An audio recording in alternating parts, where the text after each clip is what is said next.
Эмне үчүн эркектин көңүлү калат аялынан дейт. Чындап эле муну суроону берген учурда эмне үчүн эркектер аялын сүйбөй калат деп сурашкан. Чындап келген учурда сүйүү бул биз дайыма эле айтып келебиз. Жашоонун баарын эле сүйүү түзбөйт. Сүйүү бул туура өз мезгилинде келген, өз мезгилинде өчкөн, өз мезгилинде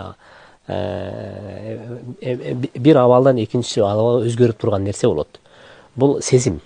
Сезим учурунда сиздики ата энеңизге болгон, ата энеңизден анан дүйнөгө, чөйрөгө болгон, анан чөйрөдөн анан кийин бойго жетип өзүңүздүн талабыңызга жараша аялдар эркектерди, эркектер аялдарды сүйүп, анан кийин ал сүйүү анан балдарга өтүп, балдардан анан кийин неберелерге өтүп ушинтип бара турган нерсе.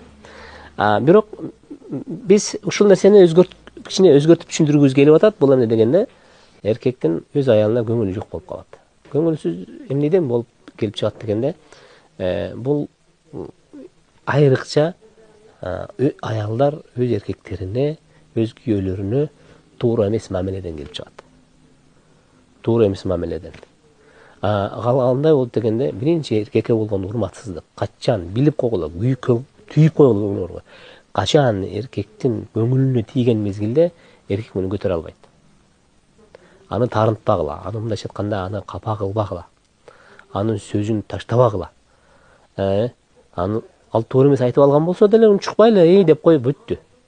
Анын сөзсүз эле аны жалып аны бетин айтып, же болбосо аны тоготпой, анан сен ошо акылың жетпедиби деп аны зекибей эле жөн эле.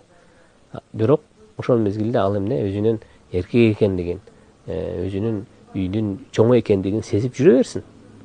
Эгерде сиз бияктан маселени чечип койсоңуз деле аял катары, бирок эркектин эч качан көңүлүн калтырбаңыз.